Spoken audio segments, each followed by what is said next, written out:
Tolee, akkam jirtu kabajamtoota hordoftoota Oromiyaa Education Tube. Amma kanatti wajjin ilaallu paartii Ingiliffaa keessa jirra jechuudha. Innis moodaal verbii kan jedhu wajjin ilaalla. Moodaal verbiin qormaata intiraansii irra yeroo baay'ee gaaffii 6 hanga gaaffii 7 warreen kana gidduutti dhufa jechuudha. Takka qormaata intiraansii irraa hafaniin beekan jechuudha. Kanaafiyyuu warreen kana wajjin ilaalla. Moodaal verbii jechuun maal jechuudha? Akkamittiin fayyadamna? Wanta jedhamu wajjin ilaalla jechuudha.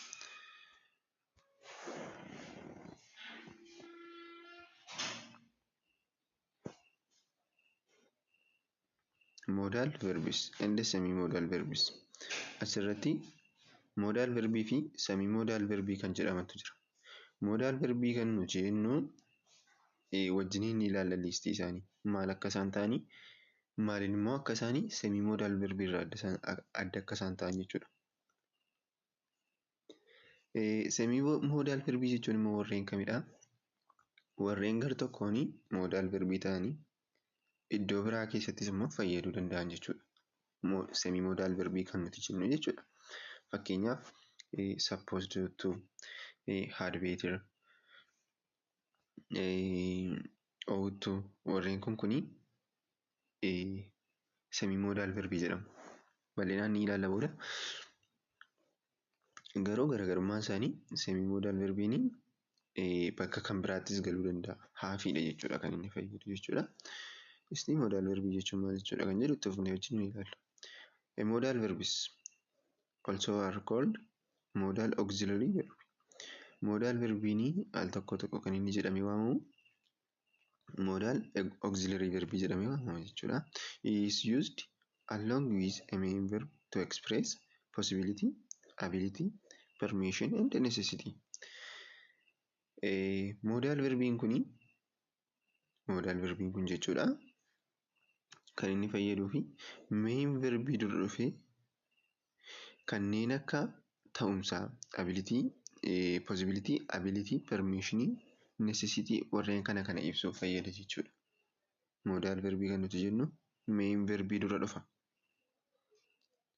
Isa booddee possibility wanta tokko, ability wanta tokko, dandeettii, permission ayyama kennu, necessity barbaachisummaa wanta tokko warreen kana kan ibsu modal verbii ta'a jechuudha. How are modal verbs used in sentence? Sentence keessatti modal verbii akkamittiin fayyadamna isa jedhutu baay'ee barbaachisaadha jechuudha.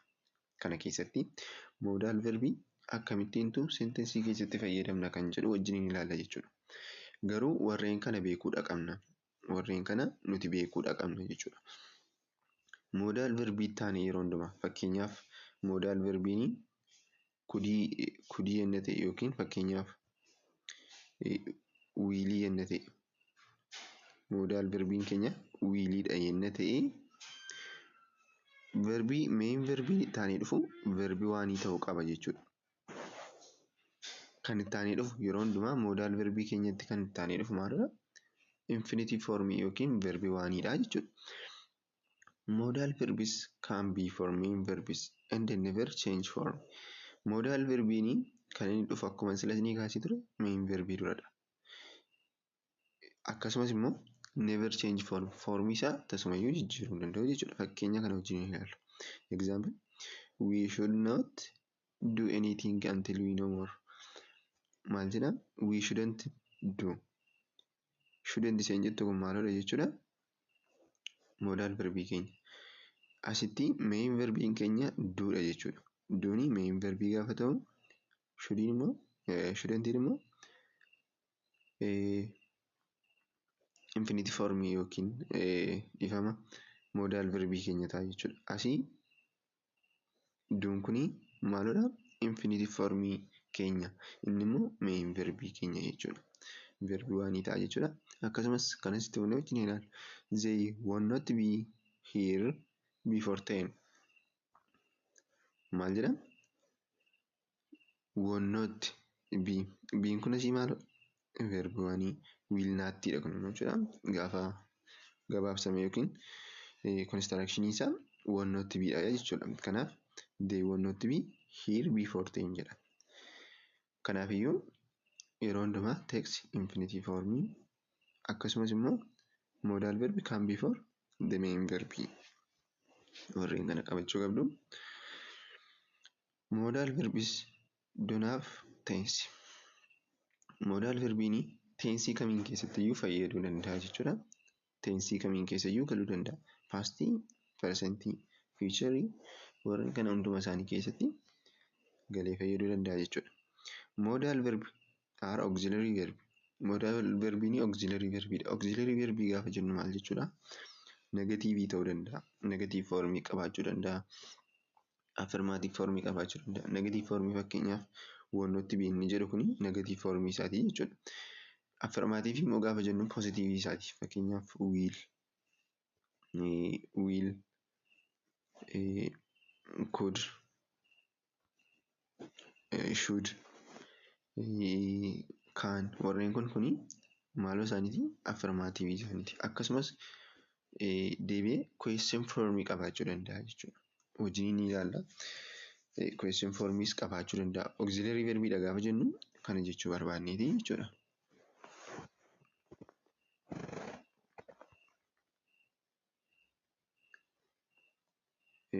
Warreen kuni modal verbii liistii keenya jechuudha. Kaaniin jira, maayitiin jira, shudiin jira, kudiin jira, wiiliin jira, wudiin jira, shaaliin jira, mastiin jira, meeyin jira. Warreen kanadha jechuudha. Qormaata intiransii irratti deddeebi'anii kan dhufan. Qormaata intiransii illee baay'isnee ni hojjenna asuma irratti. Garuu asitti sirriitti modal verbii irratti kan isin hubachuu qabdanii bakka isaan itti fayyadan beekuudha yookiin immoo possibility keessatti fayyadamu. Kaaniin possibility keessatti fayyadamu. Dirqama ibsuu keessatti necessity yookiin immoo obligation ibsuu keessatti fayyadamu. Wantoota akkasii kan adda baasuudha. Qormaata intiraansiis akkasumatti hin deebistu. Maayitiin maal keessatti fayyada? Possibilitiin permishinii maaloo waan akkasii kanaa jechuudha. Shudiinis fakkeenyaaf shudiin as keessatti maal ibsa? Shudiin advaayizii gorsa garaagaraa ittiin kennuuf nu fayyada jechuudha. Kudiin immoo past tense of kaaniidha jechuudha. Kaanii amma fakkeenyaaf iddoo hunduma isaa galuu danda'a. Kaaniin permishinii kennuu danda'a. Oferii gochuu danda'a. Requestii gochuu danda'a. Itti fufnee ni ilaalla. Warreen kanaaf beekuudha jechuudha. Kanaafiyyuu fakkeenyaaf mastii immoo inni fudhanna ta'e mastiin obligation ibsuu fayyada jechuudha. Iddoo mastii kana immoo warreen galanis jiru. Akkuma silas ni kaasee ture semi modal verbii warri jedhaman jiru. Semi modal verbiin iddoo mastii kana galuu danda'u jira jechuudha. Innis haadbeetiriin fudhanna inni ta'e wanta necessity ta'e tokko ibsuun nu fayyada. Warreen kana maal keessatti akka isaan fayyadan adda baafattanii jennaani qormaata intiransii haala salphaadhaan deebisuu ni dandeessu jechuudha. Wanti cimu tokko illee hin jiru. Qormaata intiransii isin hojjenna isinii jedheera. Baay'ee salphaadha jechuudha. Isinii guddistanii ilaaluun isinirra hin jiru jechuudha. Maal jedha? Can is used for. Kaaniin kan inni fayyadu. Amma tokko miniingii isaati kan nuti ilaallu. Meaning of modal verbs. Tokkoon jechuudha kan nuti ilaallu. Can is used for asking permission. Ayyama gaafachuuf nu fayyada kaanii. Fakkeenyaaf can I take it for an hour or so jedhama. Yeroo saatii ta'eef ergifachuu nan danda'a jechaa jira. Can I jechaa jira. Kuni maal nutti agarsiisa? Permishinii gaafachaa jira jechuudha namichi kun. Ergifachuu nan danda'a saatii ta'eef gaafa jedhamu permishinii gaafachaa jira jechuudha. Akkasumas requestii keessatti immoo ilaala. Requestii keessatti example can you look at something for me? Requestii gochaa jira. Wanta ta'e naa barbaaduu dandeessaati. Can you look at me? Can you look at something for me? Wanta ta'e naa barbaaduu dandeessaa? Requestii gochaa jira jechuudha. As keessatti garuu kan isin adda baasuu qabdanii permishinii fi requestii fakkeenyaaf dhimma jalqabaa keessatti ilaalu. Can I take it for an hour? Permishinii gaafachaa jira. Saatii ta'e fudhachuu nan danda'a. Inni kun immoo can you look at something for me? Wanta ta'e naa ilaaluu dandeessaa? Permishinii osoo hin taane kun requestii gochaa jira jechuudha. Isa kana adda baasuu qabdu. Inni kan biraan certainty wanta beekamaa ta'e tokko. Request gaafa jennu gaaffii gaafatu yookiin wanta ta'e gaafa gaafatu jechuudha. Asking permission gaafa jennu immoo hayyama gaafa gaafatu jechuudha. Certainty gaafa jennu immoo wanta beeknu tokko wanta sirriitti beekamaa ta'e tokko jechuudha. Fakkeenyaaf I cannot embarrass ta'uu hin danda'u. Kuni tiruudha jechuudha. I cannot embarrass. Wanta certainty ta'e tokko ibsuudhaaf eenyuun nu fayyada? Kaaniitu nu fayyada jechuudha. Inni kan biraan oferii. Oferii gaafa jennu affeerraa jechuudha. Example isaa wajjin ilaallu. Can I help something? Can I help something? Can I help something? Wanta tokko si gargaaruu nan danda'a. Kuni namicha sana affeeraa jira jechuudha. Yoo inni na gargaaredha hin gargaara. Yoo inni na hin gargaarinadha immoo dhiisna jechuudha. Kanaaf oferii warreen akkasii kanaaf nu fayyada jechuudha kaanii. Kanaaf warreen kana sirriitti qabachuudha. Eessa keessatti fayyada kan jedhamu sirriitti qabachuu danda'uu qabdu jechuudha. Itti fufee kaaniin yeroo baay'ee qormaata intiransii irra kan dhufu abilitiidha. Abilitii ibsuuf nu fayyada jechuudha dandeettii. Example I cannot do anything for a while. I cannot do wanta tokko gochuu hin danda'u sa'aatii ammaa kana. Yeroo ammaa kana wanta tokko gochuu hin danda'u. Kaanaatiin kanaaf abilitii ibsaara jechuudha sitti. We can use ability to instead of can. Instead of kaanii maal fayyadamuu dandeenya? Ability fayyadamuu dandeenya. Inni kunis dandeetti. Garuu yeroo baay'ee yoo abilituunii fi kaanii wal duukaa dhufanii kan nuti filannu kaanii jechuudha. Garuu kaaniin hin jiru ta'inaan abilitii ibsuudhaaf maal fayyadamuu dandeenya? Abiltuu fayyadamuu dandeenya jechuudha. Garuu abilii duwwaa fidee tuu kana bukkeedhaan biseera ta'inaan fayyadamuu dandeenyu jechuudha. Akkasumas generally or strong possibility. Wanta ta'u tokko strongidha. Carraa ta'umsaa isaa baay'ee kan ta'uu danda'u nuuf ibsa. Fakkeenyaaf example drinking alcohol can damage your liver. Yoo alkoolii dhuguutti dhuftee yookiin yoo alkoolii dhugdee liiverii kee damage godha. Kan damage. Kanaaf general yookiin strong possibility nutti agarsiisa jechuudha. Strong possibility nutti agarsiisa. Yeroo baay'ee kun immoo maalii wajjin dhufa qormaata intiransii irra? Kaaniif kudii wal duukaa dhufa. Kudii kan nuti fayyadamnu maal keessattidha? Past formii isaa keessattidha. Past formii isaa keessattidha. Akkasumas weak possibility keessattidha jechuudha. Weak possibility keessattitu kudii fayyadamna. Past formii isaa keessatti. Fakkeenyaaf example you could become a chief. Possibility isaa xiqqoodha jechuudha. You could become a chief. Itti fufnee ilaalu. Inni kan biraan politely request. Politely requestidhaaf fayyada jechuudha. Fakkeenyaaf could you tell me the time? Sa'aatii natti himuu dandeessaa? Like this. Kuni maaliif fayyada? Polite requestidhaaf fayyada jechuudha. Weak possibilityidhaaf akkasumas past formii isaaf ni fayyada jechuudha. Kanaaf used in past tense kan nuti jennudha jechuudha.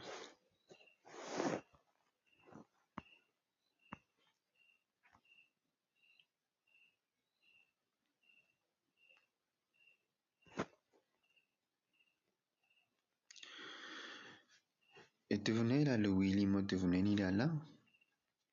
Will is used for making request or offer.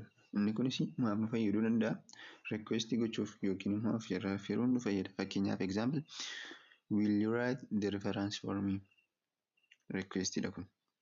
Will you write the reference for me?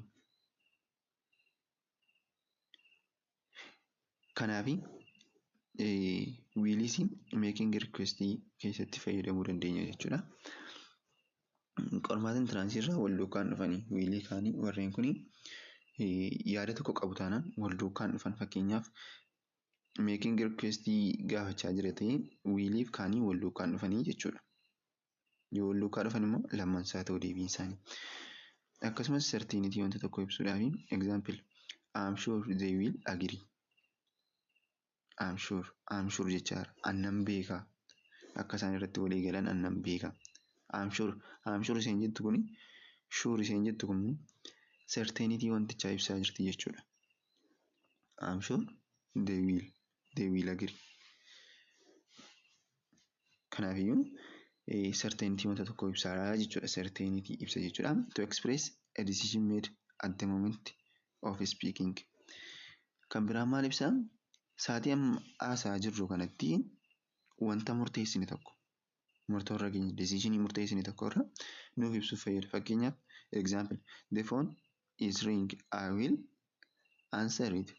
Fooniin sababii yookiin bilbilli sababii dawwalamaa jiruu fi annaan kaasaa. Kun decisionii amma dhufeedha jechuudha. Yerootti kana maal fayyadamna? Wiilii fayyadamna jechuudha. Wiilii fayyadamna jechuudha. To make promises and offers. Akkasumas waadaadhaa fi affeerraadhaaf akkuma namas isinii kaase offeriidhaaf hin fayyada isinii jedheera. Example I will call you when I get home. Promisidha jechuudha kuni. Gaafa mana ga'u ansiin dawwalaa. I will call you when I get home. Kanaaf maaliif fayyada? Promisidhaaf fayyada jechuudha. Inni kan biraa to describe the consequence of a conditional phrase. Conditional keessatti fakkeenyaaf conditional type waan keessatti hin fayyada kuni. If it rains, I will take my umbrella. Yoo bokkaan roobe umbrella koo yookiin jaanxilaa koo nan fudhadha jechaa jira.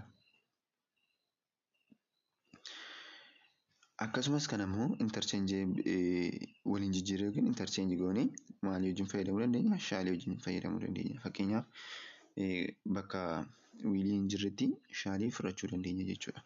Qormaatan tiraansii irra ni dhufa wanti kuni sirriitti wajjin hojjenna jechuudha. Qormaatan tiraansii akka sirriitti isinii galuufi. Warreen ammaa kun egaa haalammaatiin bal'isnee ilaalleerra. Amma immoo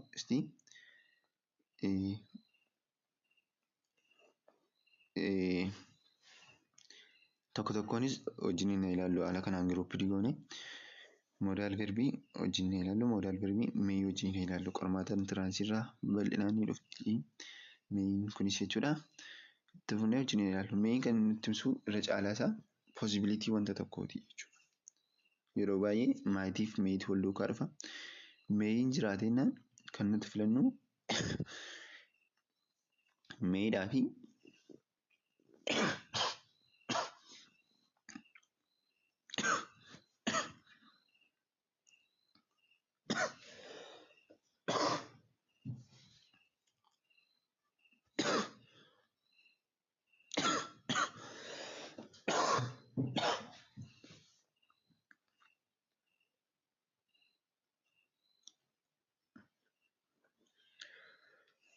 meeyidhaa fi maayitiin jiraatanii jennaan kan nuti keessaa filannu eenyudha?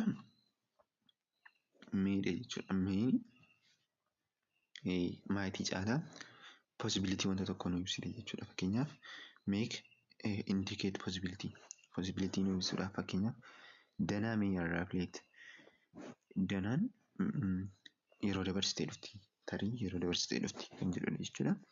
Mee isheen jettu kun asitti maal agarsiisti? Possibility agarsiisti jechuudha. Indicate permission. Permission gaafachuuf yookiin immoo formaaliidha kuni permission ayyama gaafachuu jechuudha. Bifa formaalii ta'een you may enter. Ati tarii galuu dandeessa akka jechuudha jechuudha. You may enter kan jedhudha. Make a request kan biraa request garuu maal isaaniiti formaalii isaaniiti jechuudha kuni. May I respond inni jedhu kuni formaalii isaati. Kanaaf request gochuu ni danda'a.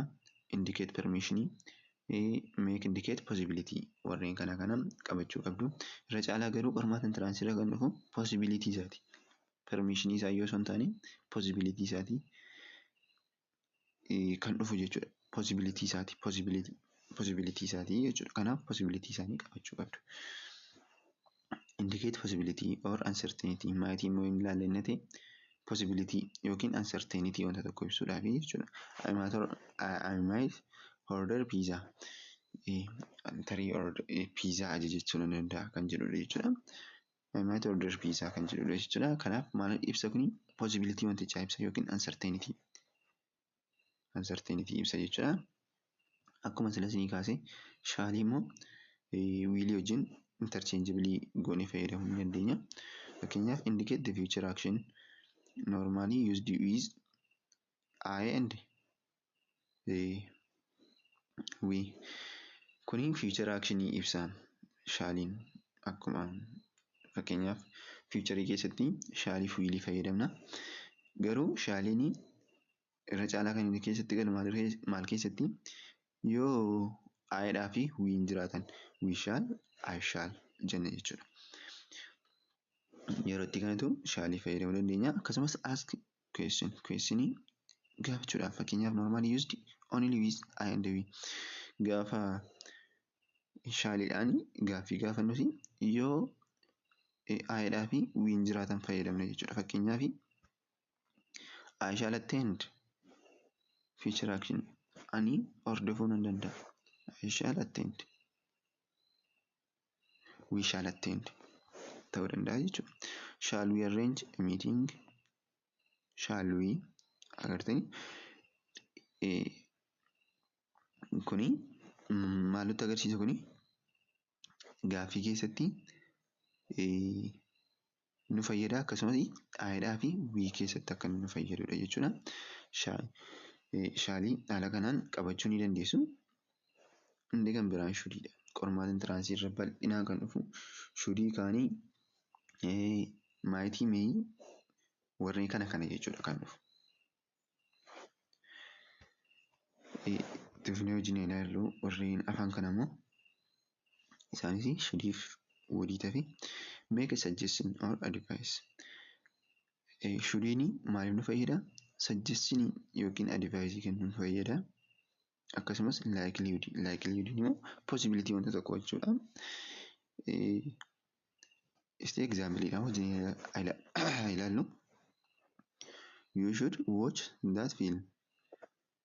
Ati fiilmii sana daawwachuu dandeessaa jechaadha. You should watch that film. Fiilmii sana inni daawwatte gaariidha akka jechuudha. Advice gochaadha yookiin yaada kennaafii jira.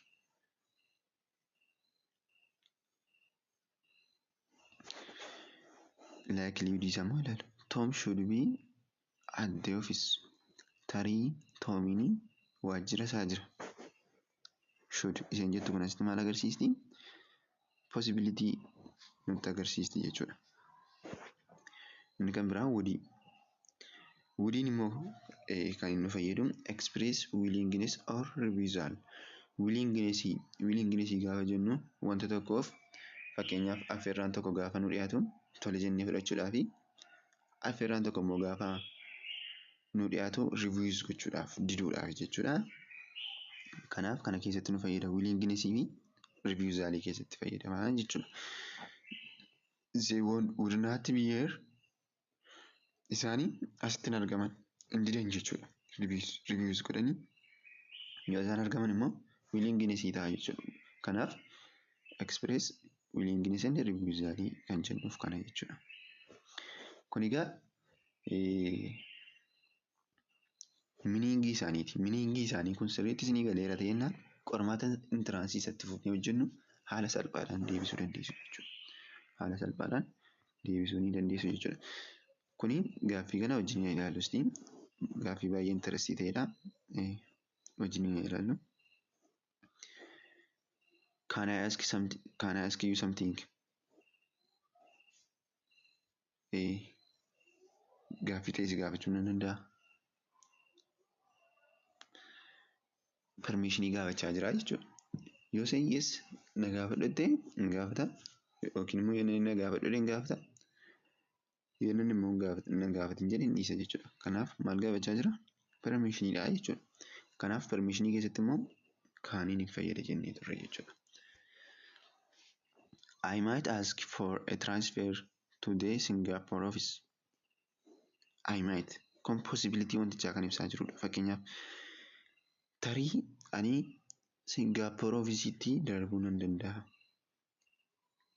I might ask for a transfer to the Singapore office. Possibility wantichaa ibsaa jira jechuudha. Tarii Singapore ofisiitti darbuu danda'a, darbuu dhiisuu danda'a jechuudha. Possibility dha jechuudha. Inni kan biraan immoo you should try it. Advice kennaara yookiin suggestion. You should try it. Yaaluu dandeessa jechaanii jira. So they should say yes. Probability dha kun immoo. Irra caalaa possibility dhaa fi probability adda baasanii beekuun sirriirra jiraata. Possibility kan nuti jennu yes or no dhaan kan deebi'udha. Possibility ta'uu danda'a yookiin ta'uu dhiisuu danda'a kan jennudha. Probability kan nuti jennu immoo persentii 50 ta'uu danda'a, persentii 100 ta'uu danda'a, whatever. Persentii 20 ta'uu danda'a. Probability'n persentiidhaan kan nuti ibsuu dandeenyudha. Possibility'n garuu maaliin ifaa? Kan inni ittiin ifu yeroo hundumaa yes or no questionidhaan jechuudha. Kanaaf probability dhaa fi possibility garaagarummaan isaanii kana jechuudha. So they should say yes. Isaan tarii yes jechuu danda'u. Kanaafi probability ibsaa jira jechuudha as keessatti. There are one more thing you must do before apply it. Kun immoo maal ibsa asitti? Mastiin kun immoo strongidha yookiin immoo wanta nuti dirqama gochuu qabnu obligationii nu ibsa jechuudha. Obligationii ibsa. Fakkeenyaaf there are one more thing. Wanta ati gochuu qabdu wanta tokkotu jira. Utuu apply hin godhini wanta tokkotu jira. Kanaaf mastii asitti fayyadamna. There are one more thing you must do before apply it. Kanaafi maal fayyadamna as keessatti? Mastii fayyadamna jechuudha. I can put you in contact if you need. Ani contact si gochuu hin danda'a ati hin barbaadde. I can put you in contact if you need. Barbaadde na ta'e jechaadha jira. As keessatti immoo kaanii fayyadamna jechuudha. Kuni permissioniis ta'uu danda'a.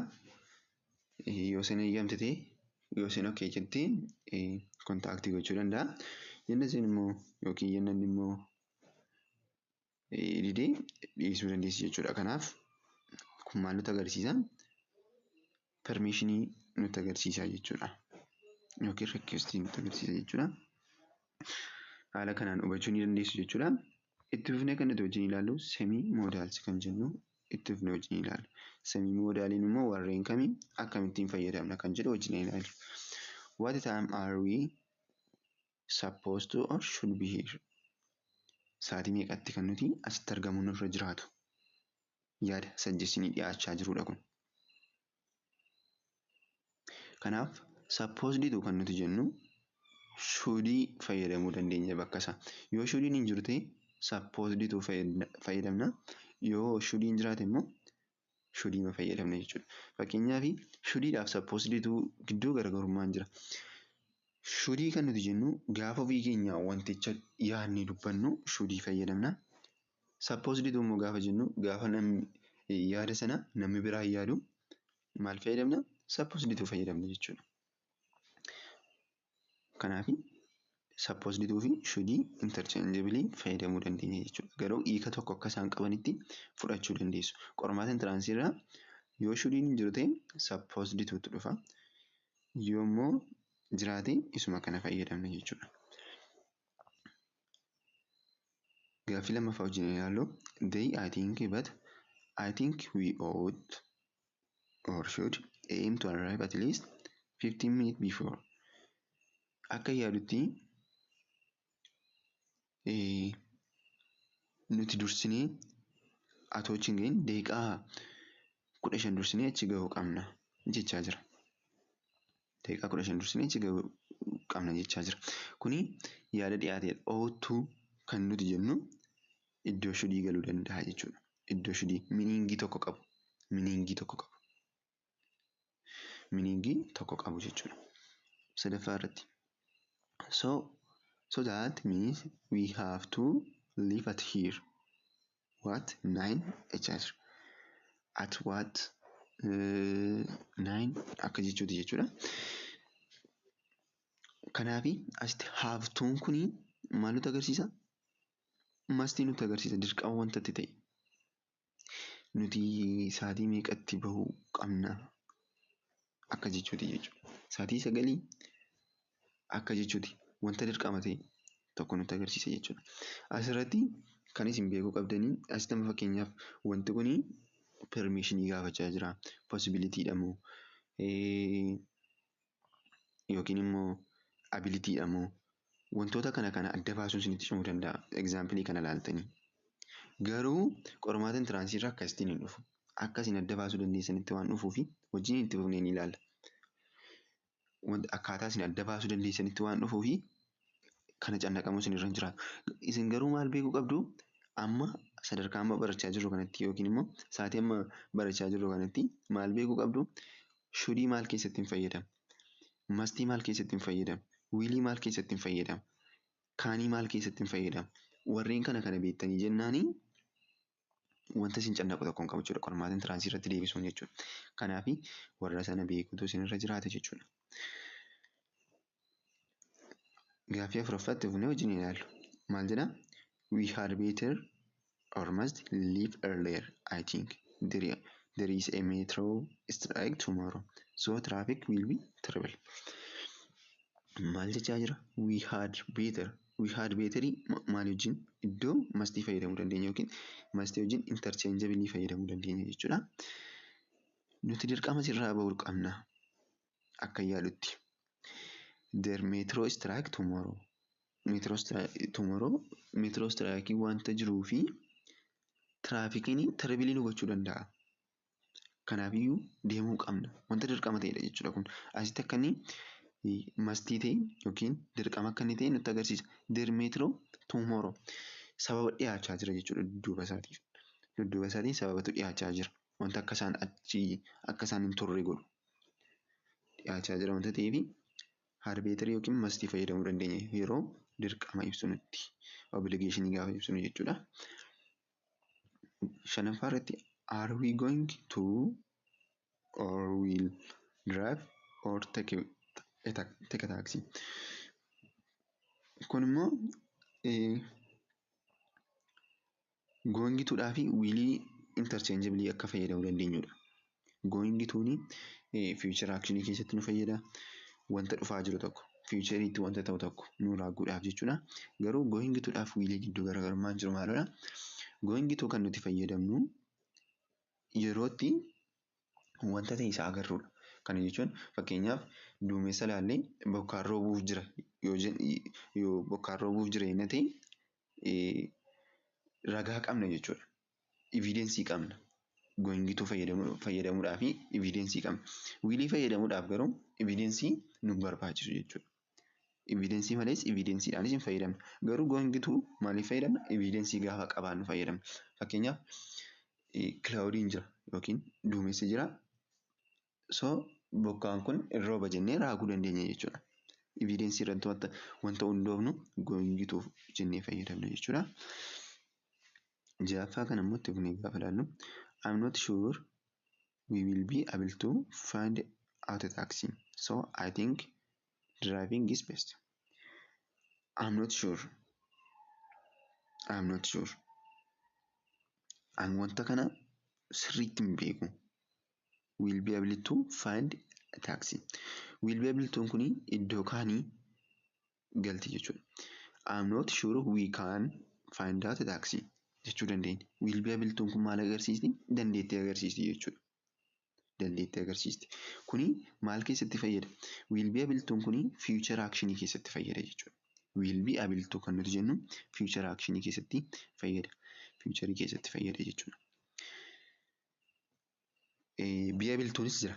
Be able to immoo kan inni fayyadu presentii keessattidha. Wiilii kana inni biraa dhabamsiisna ta'e be able to immoo maal keessatti fayyada? Future actionii keessatti present actionii keessatti fayyaduu danda'a jechuudha. Garuu will be able to kan inni fayyadu iddoo maalii galeeti? Iddoo kaanii galee fayyaduu danda'a. Dandeettii ability ibsuu keessatti jechuudha. It is going to rain if this afternoon. Kuniin possibility wantichaa kan agarsiisudha yookiin probability agarsiisa. It is going to rain this afternoon. Akkuma gubbaatti ni kaase going to will interchangeably fayyadamuu dandeenya jechuudha. Gaaffii 8ffaa kana immoo tufnee gaafa ilaallu maal jedha? We are supposed to be there at 10. Supposed to kan jettu kun iddoo shudii galuu dandeessanii jedhera. Shudii immoo maaliif akka inni fayyadu yookiin maal keessatti akka fayyadamu yaada kamiin ibsuu keessatti akka fayyadamu sitti himera. Kanaaf garuu supposed to fi shudii keessaa kan dhufe shudii fayyadamna. Fakkeenyaaf supposed to fi shudii wal duukaa gaafa isaan dhufanii shudii fayyadamna. Shudiin hin jiru ta'inaan immoo supposed to fayyadamna jechuudha. Kanaaf supposed to fi shudii gidduu immoo garaagarummaa jiru maalidha? Supposed to gaafa wanticha namni biraa yaadu kan fayyadamnudha. Shudii immoo gaafa ofii keenya yaadnu kan fayyadamnudha jechuudha. Fakkeenyaaf as keessatti we are supposed to be there at 10. Isaan keessaa nama biraatu yaade jechuudha yaadicha. Nuti sa'aatii 10 irratti achi geenye gaariidha akka jechuuti yaadichi. Isaan keessaa nama biraatu yaada nama biraa dhiyeessaa jira jechuudha dubbataan kuni. As keessatti garuu ofii isaatii yaada dubbachaa jira jechuudha shudii keessatti. Shudii gaafa inni fayyadame jechuudha. Kana jechuudha garaagarummaan isaa. Itti fufnee kan nuti wajjin ilaallu modal verbs and auxiliary verbs kan jedhu wajjin itti fufnee ilaallu. Modal verbs and auxiliary verbs. Modal verbs can be used along with auxiliary verbs to refer possibility past, continuous and future action.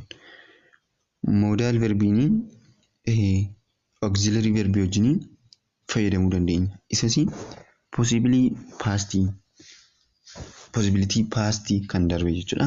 Kan continuous fi future action tokko ibsuudhaaf modal verbii fayyadamuu dandeenya jechuudha. Fakkeenyaaf when a modal verb is followed by another auxiliary verb such as have and be, the main verb takes either past participle form, typically ending with id, n or t, or present participle form ending with ing. Modal verbiin auxiliary verb wajjin fayyadamna inni ta'e. Fakkeenyaaf shudhaaf, kudhaaf, wudaaf warreen kanaan fayyadamna. Gaafa fayyadamnu shudhaaf jennee kan itti aanee dhufu past participle dha yookiin verb 3 dha jechuudha. Shudhaaf jennee fakkeenya kana wajjin ilaallu. Shudhaaf jennee itti aanee kan dhufu acid kan jedhudha. Kuni verb 3 dha jechuudha. Yookiin immoo maal ta'uu danda'a? Verb ing ta'uu danda'a jechuudha. Verb ing fayyadamuu dandeenya. Garuu verbiin itti aanee dhufu maal ta'uu qaba? Verb 3 yookiin immoo verb ing ta'uu qaba jechuudha. He should have asked me first.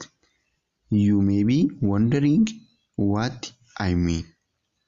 Farah will have finished work by then. Haala kanaan jechuudha kan nuti fayyadamuu dandeenyu modal verbii fi auxiliary verbii wal duukaa jechuudha. Isti example isa gubbaatti hafe kana wajjin ilaallu. Will is used in all aspects in the future tense.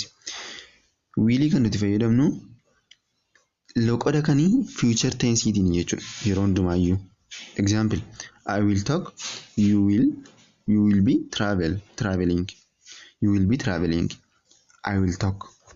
Kuni aspectii future tenseetiin jechuudha. Aspectii future tenseetiin jechuudha. Haala kanaan fayyadamuu dandeenya jechuudha. Modal verbii auxiliary verbii duukaa jechuudha. Kan isin qabattanii as keessatti yaadii ijooni auxiliary verbiidhaa fi modal verbii gaafa isaa wal duukaa dhufan fakkeenyaaf shudhaaf jennee kan itti aanee dhufu verb 3 yookiin immoo verb ing akka ta'e beekuu qabdu jechuudha.